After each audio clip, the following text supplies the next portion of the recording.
শ্রীমদ্ ভগবদ গীতা চতুর্থ অধ্যায় জ্ঞান যোগ। আপনারা নিজ নিজ গ্রন্থ দেখুন, আমরা শ্লোক অনুবাদ করব, তারপর আলোচনা করব। শ্রী ভগবান উবাচ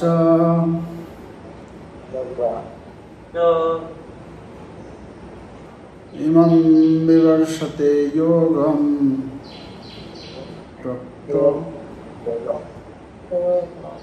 প্রক্তবানহমব্যয়म्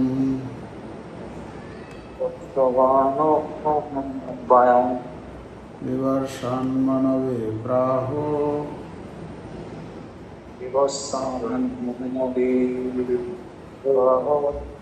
মনোরিক্ষ্বা কবে প্রবৃত্ত।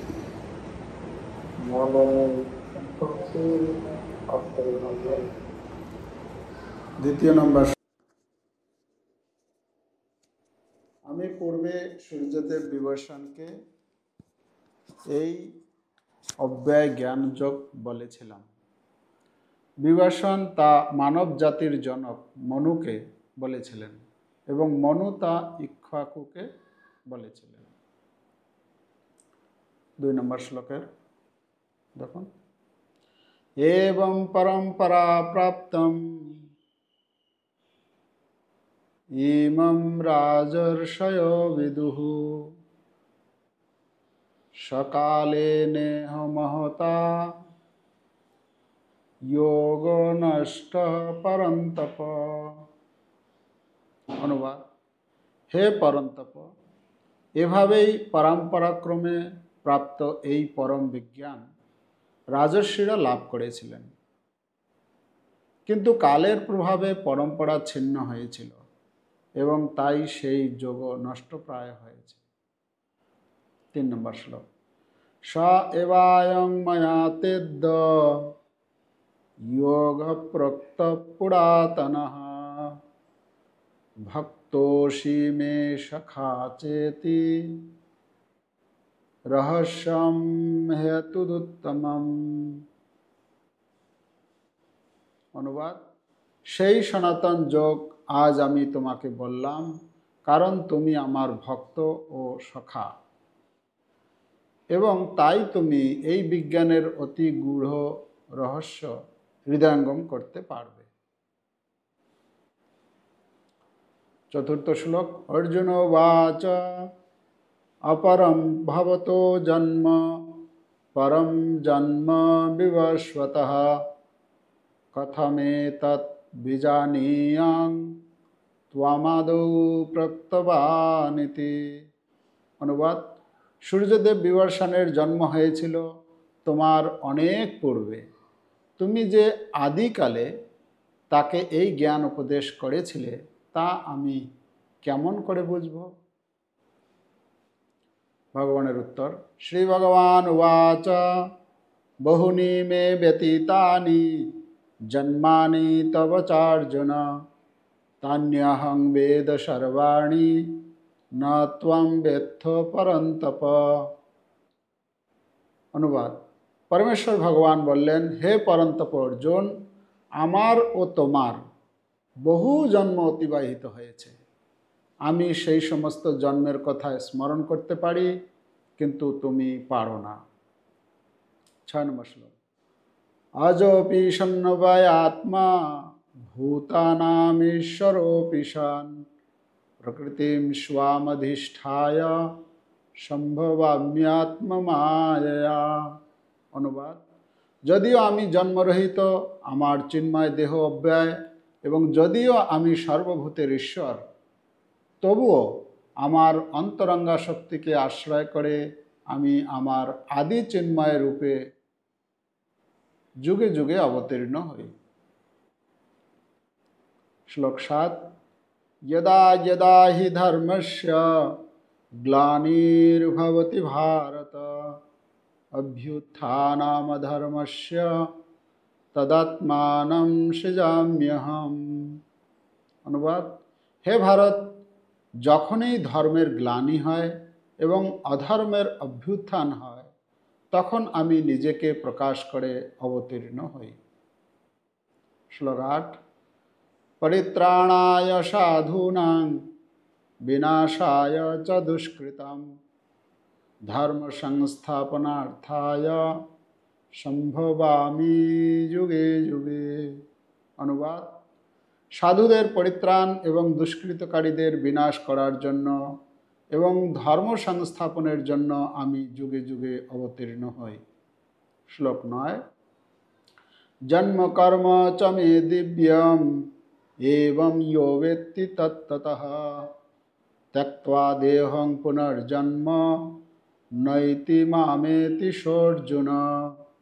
অনুবাদ: হে অর্জুন, যিনি আমার এই প্রকার দিব্য জন্ম ও কর্ম যথাযথভাবে জানেন, তাকে দেহত্যাগ করার পর পুনরায় জন্মগ্রহণ করতে হয় না।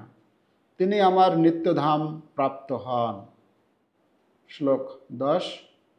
वीतराग भय क्रोध मन्मया मामुपाश्रिताः बहवो ज्ञान तपसा पूता मद्भावमागताः।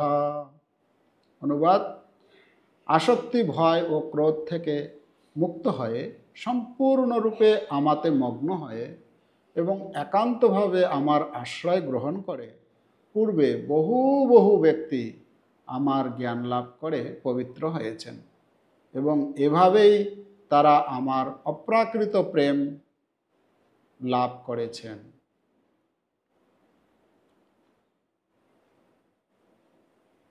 তো এখানে আমরা চতুর্থ অধ্যায়ের যে বিভাজন, প্রথম যে বিভাজন, আমরা এই চতুর্থ অধ্যায়ে 5টি ভাগে ভাগ করে আলোচনা করব। 1 থেকে 10 নম্বর শ্লোক, যার বিষয় হচ্ছে শ্রীকৃষ্ণ বিষয়ে সম্বন্ধীয় জ্ঞান। দ্বিতীয় ভাগে 11 থেকে 15 নম্বর শ্লোক, যেখানে চিন্ময় জ্ঞানের প্রয়োগ। তৃতীয় পরিচ্ছেদে আমরা আলোচনা করব 16 থেকে 24 নম্বর শ্লোকে, যে বিষয় হচ্ছে জ্ঞানের স্তরে সম্পাদিত কর্ম কি তা জানা।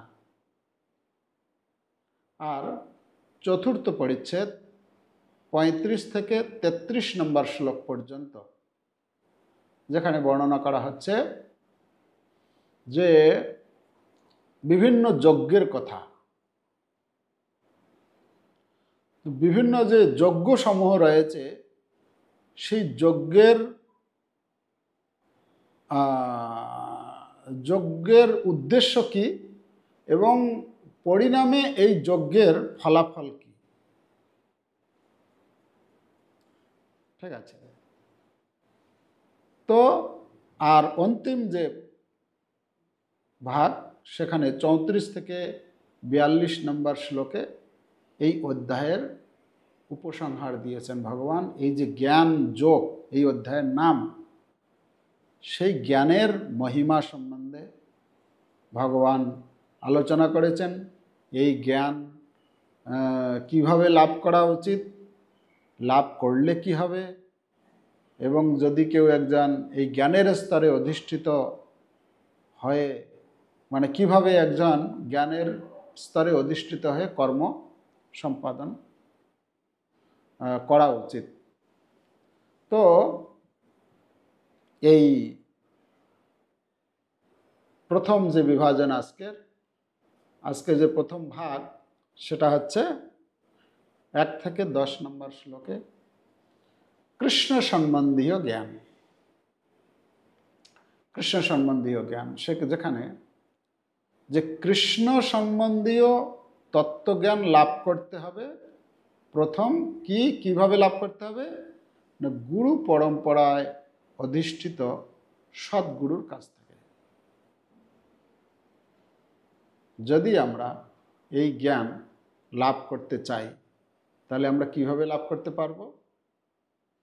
সদ্গুরুর তত্ত্বাবধানে, সেই জ্ঞান লাভ করতে হবে সদ্গুরুর কাছ থেকে। এর মাধ্যমে শ্রীকৃষ্ণের স্বরূপ মানে ভগবান কৃষ্ণ কে, তার জন্ম এবং তার কর্ম সম্বন্ধে যথাযথভাবে সেই তত্ত্ব আমাদের কাছে প্রকাশিত হবে। আর এই সত্য যখন আমাদের কাছে আমরা যখন জানব, তখন আমরা কি করব? যখন আমরা জানব কৃষ্ণ সম্বন্ধে, কৃষ্ণের জন্ম সম্বন্ধে, কৃষ্ণের কর্ম সম্বন্ধে, তখন স্বাভাবিকভাবেই তার মহানতা, তার শ্রেষ্ঠতা, তার কার্যাবলী যখন আমরা ভালোভাবে জানব, তখন স্বাভাবিকভাবেই আমরা ভগবান শ্রীকৃষ্ণের আশ্রয় গ্রহণ করব। কেন, যখন আমি একজন ব্যক্তিকে জানবো যে ইনি হচ্ছেন মহান, ইনি হচ্ছেন পুরো বিশ্ব ব্রহ্মাণ্ড, অনন্ত কোটি বিশ্ব ব্রহ্মাণ্ডের মালিক, হ্যাঁ, তিনি সব কিছু করছেন, তো তার মহানতা, তার শ্রেষ্ঠতা, তার গুণাবলী যখন আমরা শ্রবণ করব, তখন স্বাভাবিকভাবেই তার আশ্রয় গ্রহণ করব। আর যদি আমরা যখন তার আশ্রয় গ্রহণ করব, তখন আমাদের কি হবে?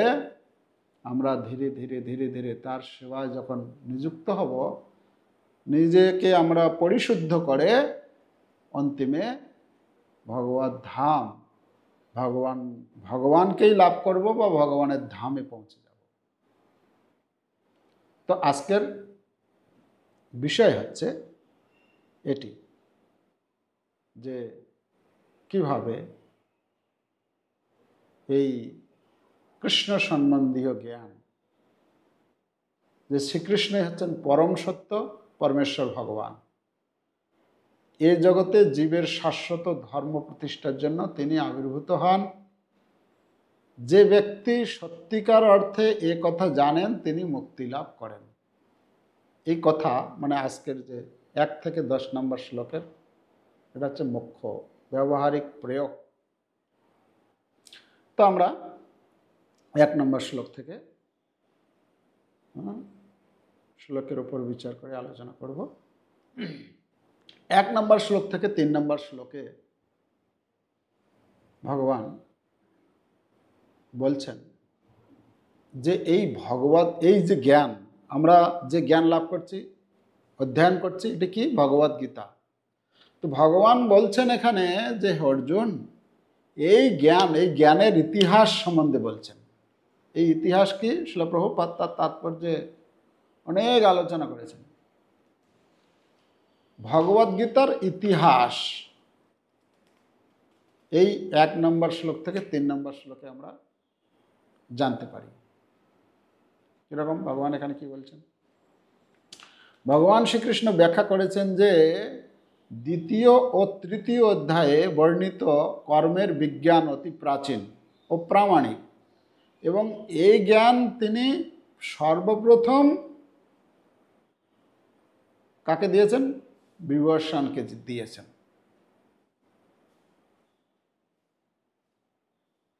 তো বিবর্ষণকে দেওয়ার পর এই পরম বিজ্ঞান বিবর্ষণ তার পুত্রকে দেন, তার পুত্র তার পুত্রকে দেন, এভাবে পরম্পরা ধারায় নেমে এসেছে। কিন্তু ভগবান বলছেন কালের প্রভাবে এটা, এই পরম্পরাটা ছিন্ন হয়ে গেছে। তাই এই পরম বিজ্ঞানের পারমার্থিক মর্ম উপলব্ধির যোগ্যতা তোমার মধ্যে আছে অর্জুন, তাই আমি তোমাকে এই জ্ঞান দিচ্ছি। তো তোমার যোগ্যতা কি?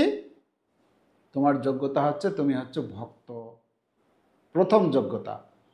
তাহলে গীতার জ্ঞান যদি কেউ বুঝতে চায়, তাহলে তাকে প্রথম কি হতে হবে? ভক্ত হতে হবে। তারপরে হচ্ছে তুমি হচ্ছে সখা।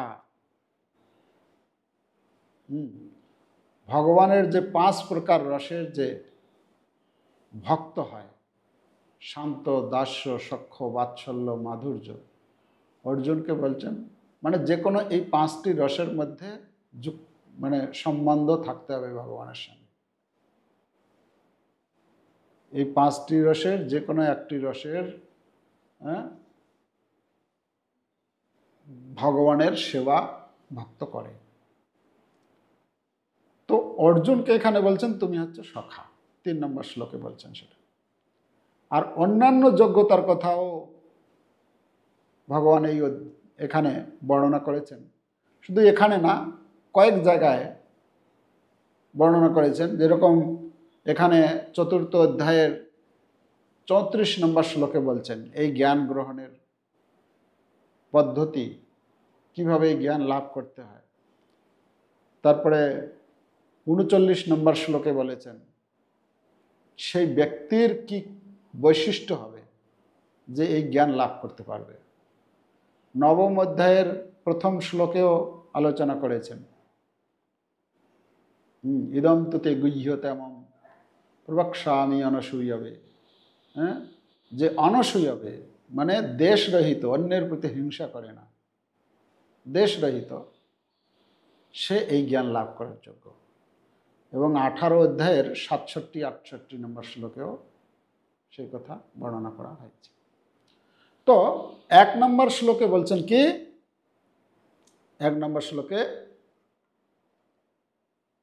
ইমম বিবর্ষাতে যোগম প্রক্তবান অহম অব্যয়ম। ইমম বিবর্ষাতে যোগম, এই যোগ বিবর্ষণ, এই যে সূর্যদেব যে আছে, এই সূর্যদেবের নাম কি? এই সূর্যদেবের নাম হচ্ছে বিবর্ষণ। তো দুইজনের মধ্যে কথোপকথন হচ্ছে। ভগবান শ্রীকৃষ্ণ অর্জুনকে বলছেন, হে অর্জুন, এই যে জ্ঞান, এই ইমম বলছেন, ইমম ইমম যোগম, এই জ্ঞান, এই যোগ, হ্যাঁ, যোগম মানে হচ্ছে জ্ঞান। এখানে এই জ্ঞান আমি বিবর্ষাতে মানে বিবর্ষণ সূর্যদেবকে প্রদান করেছিলাম। আর সূর্যদেব তার পুত্র মনুকে দিয়েছিলেন, মনু তার পুত্র ইক্ষ্বাকুকে দিয়েছিলেন। এভাবে এই জ্ঞানটি কিন্তু কার জন্য? এই সংসার পরিচালনা করা, বা কেউ যখন নিজেকে দায়িত্ববান বলে মনে করবে, তাকে অবশ্যই এই ভগবদ গীতার জ্ঞান অর্জন করতে হবে। যদি সে ভগবদ গীতার জ্ঞান অর্জন করে, তাহলে তার পরিচালনা কার্য সে ভালো মতো করতে পারবে। তো আগেকার দিনের যে সমস্ত রাজর্ষিরা, তারা এই গীতার জ্ঞান, এখানে যেমন বলা হচ্ছে বিবর্ষণ হচ্ছেন ক্ষত্রিয়, তিনি পরিচালনা করেছিলেন। তো বিবর্ষণের পুত্র হচ্ছে মনু মহারাজ, যে মনু মহারাজের থেকে আমাদের এই মনুষ্য জাতির জন্ম। তো তারা এই ভগবদ গীতার জ্ঞানকে অর্জন করেছেন, অনুধাবন করেছেন, এবং সেই অনুসারে তারা পরিচালনা করেছিলেন।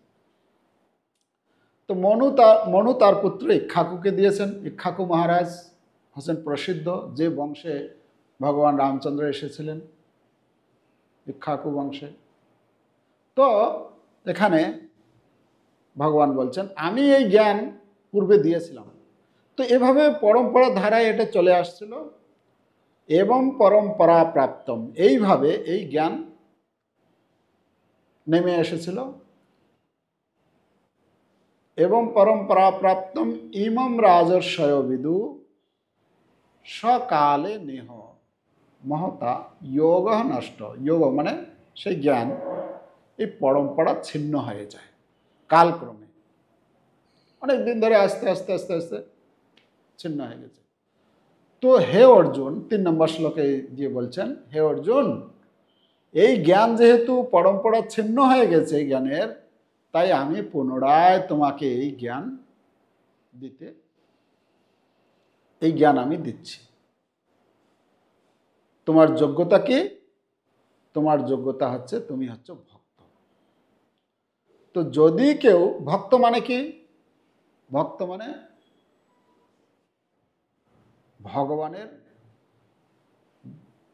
ভগবানকে মানে কৃষ্ণকে ভগবান বলে, গীতা বক্তাকে ভগবান বলে স্বীকার করে। এটা তো প্রথম যোগ্যতা। আজকাল আমরা অনেক অনেক তথাকথিত ভক্ত দেখি বা গীতা পাঠক দেখি বা গীতা অধ্যয়ন করেন যারা, গীতার উপরে প্রবচন প্রদান করেন, অথচ গীতা বক্তা ভগবান কৃষ্ণকে তারা ভগবান বলে মানে না বা তাকে পুজো করে না। হয়তো দেখা যাচ্ছে গীতা সম্বন্ধে বলছে, কিন্তু সে পুজো করছে কোনো ঠাকুরের, কোনো দেবদেবীর বা আর কারো কিছু। আচ্ছা, এরকম আমরা দেখতে পাই না এই জগতে? অনেক সংস্থা রয়েছে, অনেক সোসাইটি রয়েছে যারা গীতা পড়ছে, কিন্তু মন্দিরে গিয়ে হয়তো দেখা যাবে যে অন্য কোনো ঠাকুর বসে আছেন বা অন্য কোনো দেবদেবীর পুজো করছে। দেখেছেন আপনারা? দেখা যায় এরকম। অনেক বড় বড় সংস্থা রয়েছে, সেই সংস্থা থেকে গীতাও প্রিন্ট করে, তারাও প্রচার করে, কিন্তু গীতার যে বক্তা, যেখানে ভগবান স্বয়ং বলছেন, এখানে আমরা দেখতে পাবো যে আমি ভগবান, ভগবানকে তারা ভগবান বলে মানেন না। প্রভুপাদ বলছেন এটা হচ্ছে বিড়ম্বনা। হ্যাঁ, প্রভুপাদ বলছেন ভগবদ গীতায় ভগবান যখন বলছেন মন্মনা ভব মদ্ভক্ত, বা ভগবান যখন বলছেন সর্বধর্মান পরিত্যাজ্য মাম একং শরণং ব্রজ, আমার শরণাগত হও, তখন তারা ব্যাখ্যা করে যে আসলে এখানে ভগবান কৃষ্ণ মানে কৃষ্ণের শরণাগত হতে বলছেন না, কৃষ্ণের অন্তরে যে পরমাত্মা রয়েছে তার শরণাগত হওয়ার কথা বলা হচ্ছে। এরকম তারা ইন্টারপ্রিটেশন, মানে এভাবে তারা তার ব্যাখ্যা করে। তো এরা কি ভগবদ্গীতার জ্ঞান লাভ করতে পারবে? আদৌ ভগবদ্গীতা হয়তো মুখস্থ করতে পারে ভগবদ্গীতা, কিন্তু তারা ভগবদ্গীতার জ্ঞান কখনো উপলব্ধি করতে পারবে না। আমরা আলোচনা করছিলাম যে জ্ঞানের যে স্তর, জ্ঞান হচ্ছে জানা, জানার পরে সেটাকে বুঝা, একটা জানা, তারপরে বুঝা, বুঝার পরে তারপরে সেটা উপলব্ধি, উপলব্ধির পরবর্তী স্টেপে যাবে অ্যাকশানে, তখন তার কার্যকলাপে সেটা প্রতিফলিত হবে। তো একটা জানা বিষয়, তারপরে বুঝা, তারপরে উপলব্ধি, হৃদয়ঙ্গম করা, তারপরে সেটা অ্যাকশনে গিয়ে। তো তারা প্রথম যে স্টেপ, তারা জানেই না যে কৃষ্ণ হচ্ছেন ভগবান। তাহলে কি করে তারা এই ভগবদ্গীতা উপলব্ধি করতে পারবে? এই জন্য এই জগতের লোক অনেক মঠ মন্দিরে রয়েছে, তারাও এই গীতা পড়ে, কিন্তু কৃষ্ণকে ভগবান বলে মেনে নিতে পারে না। কেননা তারা এই গীতার জ্ঞান আদৌ উপলব্ধি করতে পারে না বা বুঝতে পারে না। এই জন্য শ্রীল প্রভুপাদ বলছেন যে এই 2 নম্বর শ্লোকে এই প্রভুপাদ কেন গীতা লিখেছেন, এই গীতার গুরুত্ব কি, এই সম্বন্ধে আলোচনা করা হয়েছে। অনেক তো গীতা ছিল, তাহলে প্রভুপাদ কেন এই গীতাটি লিখেছেন, তিনি আবার কেন, কি প্রয়োজন ছিল? প্রভুপাদ বলছেন যে যদিও এই জগতে অনেক গীতার সংস্করণ হয়েছে, সেইগুলির মধ্যে লেখক তো হচ্ছেন, গীতার বক্তা তো হচ্ছেন মূল শ্লোক তো ভগবান কৃষ্ণ, কিন্তু তার যে ব্যাখ্যা যারা করেছেন, এই ব্যাখ্যাকারেরা তাদের নিজের মতামত তার মধ্যে সংযোজন করেছেন। আর প্রভুপাদ কি করেছেন? প্রভুপাদ বলছেন আমরা যথাযথভাবে ভগবান শ্রীকৃষ্ণের কি মনোভাব, ওর মানে ভগবান কিভাবে এই জ্ঞান প্রদান করেছেন, আর অর্জুনের মনোভাব মানে অর্জুন কি মনোভাব নিয়ে গ্রহণ করেছেন, সেই ভাবটিকে এই গীতার মধ্যে তুলে ধরা হয়েছে। অ্যাজ ইট ইজ নাম দেওয়া হয়েছে, অ্যাজ ইট ইজ মানে যথাযথ।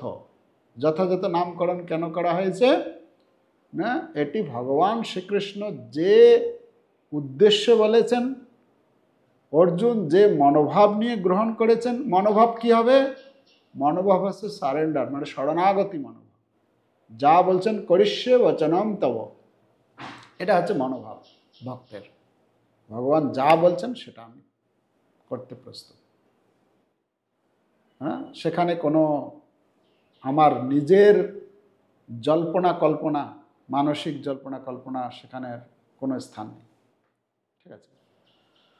তো তৃতীয় নম্বর শ্লোকে বলছেন, হে অর্জুন, আমি তোমাকে এই জ্ঞান প্রদান করছি যেহেতু তুমি আমার ভক্ত। তাহলে ভক্ত যতক্ষণ না হবে ততক্ষণ পর্যন্ত এই গীতা বুঝতে পারবে না। এটা আমরা একদম পুরো, আমাকে গীতার জ্ঞান আমি যদি লাভ করতে চাই তাহলে আমাকে কি চিন্তা করতে হবে আগে, যে আমাকে ভক্ত হতে হবে। ভক্ত মানে ভগবান কৃষ্ণ যে হচ্ছেন পরমেশ্বর ভগবান, সেটাকে আগে স্বীকার করে নিতে হবে, তবে আমি বুঝতে পারব। তো ভগবান যখন বললেন যে আমি এই জ্ঞান বিবর্ষণকে দিয়েছিলাম, তখন অর্জুনের মনের মধ্যে প্রশ্ন আসলো, আরে এটা কি করে সম্ভব? এই 4 নম্বর শ্লোকে তিনি প্রশ্ন করলেন, অপরম ভবতো জন্ম পরম জন্ম বিবর্ষত কথমেতদ বিজানিয়াম তম আদৌ প্রক্তবানিতি। যে তুমি পূর্বে এই জ্ঞান যে বিবর্ষণকে দিয়েছ, সূর্যদেবকে বলছো, সূর্যদেবের জন্ম হয়েছে কবে? হ্যাঁ, কত 12 কোটি বছর না কত কোটি বছর আগে তাকে তুমি এই জ্ঞান দিয়েছ। তোমার জন্ম আর আমার জন্য তো এই তো কয়েকদিন আগেই হলো, মানে কিছুদিন। আমরা তো মানে অর্জুনের সঙ্গে কৃষ্ণের বয়স প্রায় সমান ছিল। তো এই তো আমাদের জন্ম হলো, আমার আর তোমার জন্ম হলো, তুমি কি করে অতদিন পূর্বে এই জ্ঞান দিয়েছিলে? তখন ভগবান শ্রীকৃষ্ণ উত্তর দিচ্ছেন 5 নম্বর শ্লোকে, যে বহুনি মে ব্যথিতানি, বহুনি, হে অর্জুন, তুমি যেটা মনে করছো তোমার আমার জন্ম এই কিছু বছর আগে হলো, এটা নয়। বহুনি মানে অনেক, বহুনি মে ব্যতীতানি মানে অনেক জন্ম ব্যতীত করেছি আমরা। বহুনি মে ব্যতীতানি জন্মানি তব চার্জুন, হে অর্জুন, আমরা অনেক অনেক জন্ম তোমার আর আমার ব্যতীত হয়েছে, মানে আমরা জন্মগ্রহণ করেছি কতবার। কিন্তু কি মজার ব্যাপারটা হচ্ছে, মোহনী মে ব্যতীতানি জন্মানি তব চার্জুন, 5 নম্বর শ্লোকটা দেখুন, তানি অহম তান্যহম বেদ সর্বাণি ন তং বেত্থ পরন্তপ। তানি অহম মানে সেই সমস্ত জন্মের কথা, যতবার জন্ম হয়েছে, যতবার মৃত্যু হয়েছে, সব জন্মের কথা আমি বেদ মানে হচ্ছে জানি, সর্বাণী মানে প্রত্যেকটি জন্মের কথা জানি আমি। তো ভগবান আর আমাদের মধ্যে পার্থক্য এখানে বলা হচ্ছে। ভগবান বলছেন তানি অহম সর্বাণী, মানে যতবার জন্ম হয়েছে সেই জন্মে যা যা কার্য করেছি সব কিছু সম্বন্ধে আমি পুঙ্খানুপুঙ্খভাবে জানি। ন তং বেত্থু পরন্তপ, না ত্বম তুমি, বেত্থ মানে জানো, তুমি কিন্তু সেইগুলি জানো না। কেন? তা তুমি ভুলে গেছো। তো এখানে একটা, অর্জুন হচ্ছে জীব আর কৃষ্ণ হচ্ছেন ভগবান, এটা একটা পার্থক্য। ভগবান সব কিছু মনে রাখেন, মানে ভগবান সব কিছু জানেন, মনে রাখার প্রয়োজন হয় না। ভগবান সব কিছু সম্বন্ধে জানেন, এই জন্য ভগবানের এক নাম হচ্ছে অবিঘ্ন, অভিজ্ঞ। তিনি সব কিছু সম্বন্ধে জানেন, আর আমরা ভুলে যাই, ভুলে যাওয়ার প্রবণতা, জীবের ভুলে যাওয়ার প্রবণতা। এই জন্য ভগবান বলছেন আমি সব জানি কিন্তু তুমি ভুলে গেছো। তখন অর্জুনের মনের মধ্যে হয়তো প্রশ্ন হতে পারে, আচ্ছা এটা কি করে সম্ভব?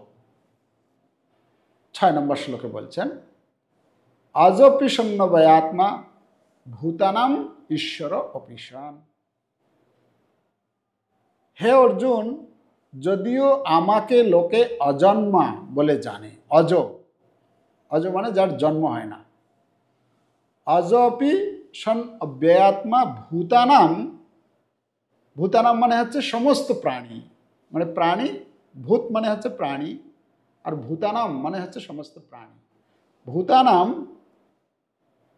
অজপি সন্নবয়াত্মা ভূতানাম ঈশ্বর অপিশান।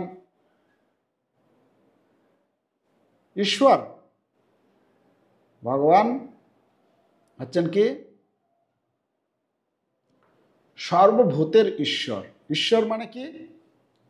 ঈশ্বর মানে হচ্ছে নিয়ন্ত্রণকর্তা, কন্ট্রোলার। ভগবান হচ্ছেন সমস্ত জীবের নিয়ন্ত্রণকর্তা। আর অর্জুন, আমি যে জন্মগ্রহণ করি, আমার জন্মগ্রহণটা কিরকম? প্রকৃতিম অধিষ্ঠায় সম্ভবামি আত্মমায়া। এই প্রকৃতিতে যে আমি জন্মগ্রহণ করি, এখানে যে আসি, সেটা আমার সম্ভবামি আত্মমায়া, বলছেন আমার অন্তরঙ্গা শক্তিকে আশ্রয় করে আমি আসি। ঠিক আছে, অন্তরঙ্গা শক্তি আর বহিরঙ্গা শক্তি, দুটো শক্তি কাজ করে। তো ভগবান বলছেন আমি অন্তরঙ্গা শক্তিকে অবলম্বন করে আসি। তো তখন প্রশ্ন হচ্ছে, আচ্ছা আপনি তাহলে কখন কখন আসেন? কখন আসেন? না, আমি কখন আসি? আমি আসি এই যদা যদা হি ধর্মস্য গ্লানির ভবতি ভারত। যখন যখন যখন যখন কি হয়? ধর্মের গ্লানি হয় আর অধর্মের অভ্যুত্থান, অধর্ম যখন বেড়ে যায়, তখন আমি এই নিজেকে অবতীর্ণ করি, আসি। আচ্ছা, তখন প্রশ্ন হচ্ছে আপনি কেন তখন এসে কি করেন? আচ্ছা কি করি আমি, কেন আসি? না পরিত্রাণায় সাধুনাম বিনাশায় স দুষ্কৃতম ধর্ম সংস্থাপনার্থায়। 3টে কাজের জন্য আসি। কি কি?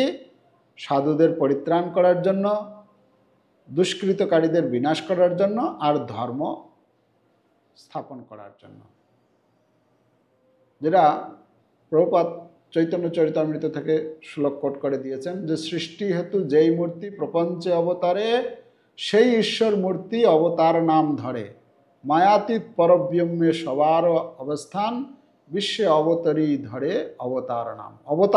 অবতারণ যে করেন তিনি, সেই সম্বন্ধে চৈতন্য চরিতামৃতে সেটা কৃষ্ণদাস কবিরাজ গোস্বামী বর্ণনা করেছেন।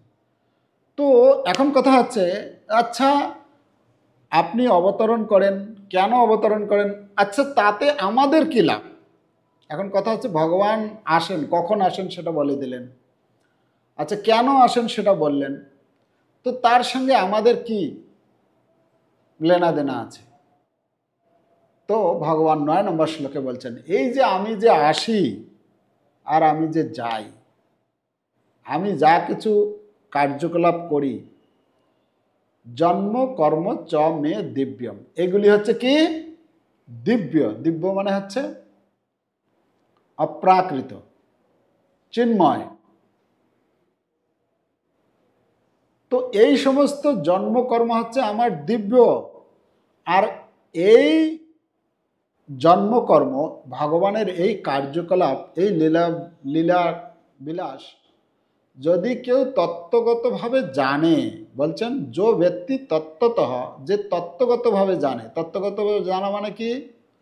তত্ত্বগত জানা মানে হচ্ছে যথাযথ সূত্র থেকে, যথাযথ স্থান থেকে, যথাযথ ব্যক্তির কাছ থেকে যখন জানবে, শুনবে, হৃদয়ঙ্গম হবে। তখন এরকম নয় যে মার্কেটে দেখলাম, ফেসবুকে দেখলাম, এই টিভিতে দেখেছি, ওখান থেকে আমি জ্ঞান পেয়ে গেলাম, ব্যাস এবারে আমি লেকচার দিতে পারি।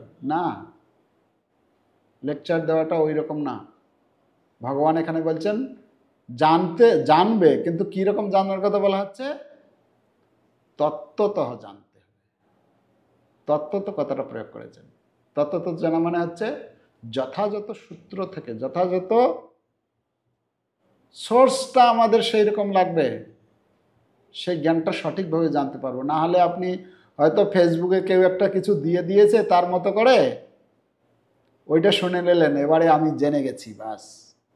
ইউটিউবে দিয়ে দিল, ব্যাস আপনি পেয়ে গেলেন। এরকম না। আমাদের যথাযথ এই ভগবদ গীতা, ভগবান বলছেন ভগবদ গীতা ভালো করে অধ্যয়ন করতে, সেখান থেকে আমরা ভগবান সম্বন্ধে জানতে পারবো। ভাগবতম অধ্যয়ন করব, সেখান থেকে জানতে পারবো। শাস্ত্র থেকে। শাস্ত্র আবার অনেক আছে জগতে। কিছু কিছু শাস্ত্র আছে লোককে শুধু বিভ্রান্তের মধ্যেই ফেলবে, বিভ্রান্তির সৃষ্টি করবে। তো কোন শাস্ত্র পড়ব, কোন গ্রন্থটা পড়ব, কার কাছ থেকে শুনবো, এগুলি খুব নিখুঁতভাবে আমাদেরকে বিচার করে চলতে হবে। না হলে জগা খিচুড়ি হয়ে আমার বুদ্ধিটাই গড়বড় হয়ে যাবে। তাই জন্য সাবধানে শ্রবণ করতে হবে। ওকে, আর কি বলছিলাম আমি? তত্ত্ব তো জানতে হবে। তত্ত্ব তো জানলে কি হবে? ত্যক্ত্বা দেহং পুনর্জন্ম নয়তি। ত্যক্ত্বা দেহং মানে এই শরীর ত্যাগ করার পর আর পুনরায় জন্মগ্রহণ করতে হবে না। অর্থাৎ মদ্ভাবম মানে ভগবানের ধাম ফিরে যেতে পারব। তাহলে ভগবানের ধাম ফিরে যাওয়ার সহজ পদ্ধতি কি? ভগবানের জন্মকর্ম সম্বন্ধে তত্ত্ব জানা। যদি আমরা এটা জানি, তাহলে ভগবত ধাম ফিরে যেতে পারব। তো সহজ কথা না? ভগবত ধাম যাওয়ার, অনেকে বলে কি করে ভগবত ধাম যাওয়া যাবে? ভগবান নিজে বলছেন কিভাবে ভগবত ধাম যাবে। এইটা যদি করো তুমি, তাহলে ভগবত ধাম তুমি যেতে পারবে। তো তখন অর্জুনের মনের মধ্যে প্রশ্ন আসতে পারে, আচ্ছা, বা আমরাও প্রশ্ন করতে পারি, এরকম হয় নাকি আপনার জন্মকর্ম জানলেই কি আমি মানে ভগবত ধাম চলে যেতে পারবো? তো ভগবানের জন্য 10 নম্বর শ্লোকে বলছেন, ভীত রাগ ভয় ক্রোধা মন্ময়ামাম উপাশ্রিতা বহবো জ্ঞান তপসা পুতা মদ্ভাব। আরে অনেক অনেক ব্যক্তি পূর্বে গেছে, তারা পবিত্র হয়ে আমার ধামে গেছে। বহব মানে বহু বহু ব্যক্তি গিয়েছেন। তুমি কেন তুমি কেন চিন্তা করছো, তুমি কেন সন্দেহ করছো? তুমিও যেতে পারবে। শুধুমাত্র একটাই কাজ করতে হবে, কি? তোমাকে আমার জন্মকর্ম সম্বন্ধে তত্ত্বগতভাবে জানতে হবে, তাহলেই তুমি যেতে পারবে। তা আমরা যে গীতা ভাগবত অধ্যয়ন করি, শ্রবণ করছি, উদ্দেশ্য হচ্ছে আমরা ভগবান সম্বন্ধে জানবো ভালো করে। ভগবানের সম্বন্ধে যদি ভালোভাবে জানি, তাহলে আমার ভগবানের প্রতি শরণাগতি আসবে। ভগবানের প্রতি যখন শরণাগতি আসবে, তার আশ্রয় গ্রহণ করব। তার আশ্রয় যখন গ্রহণ করব, তার সেবা করব, তখন আমি নিজে শুদ্ধ হব। আর নিজে যখন শুদ্ধ হব, এই শরীর যখন ত্যাগ হবে, তখন ভগবানের ধাম ফিরে যেতে পারব। হরে কৃষ্ণ কৃষ্ণ কৃষ্ণ হরে হরে, হরে রাম রাম রাম হরে হরে।